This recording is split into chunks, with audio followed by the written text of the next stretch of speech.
Under the About tab, that's where you can find your user guides, your different release notes. You can report a bug too if you find one. Or we can even request a feature. So if you say, hey, I wish HIVE could do this, hit that request feature button, and then that'll get sent to our support team, and then we'll pass that off to the development team to see if that's something that they want to implement or not.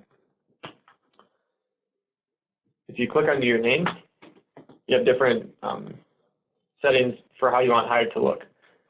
So you can turn up the preview image size. You could, when you hover over an icon, how big is that image going to be? Just personal preferences. So the preview image size, the preview of the image could be changed. So when you're uploading content, you can change that, how that icon looks or how it's being displayed.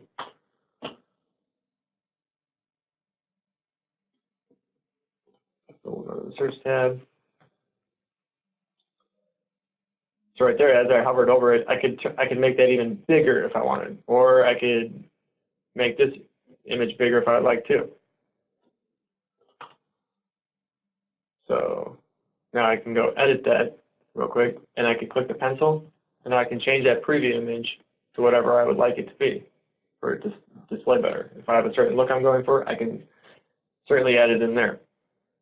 Also, while we're in the editing the uploaded content, we have the option to add attachments, so we can add supporting documents to it. We can add, HIVE currently doesn't support clickable URL links yet. It is in the works.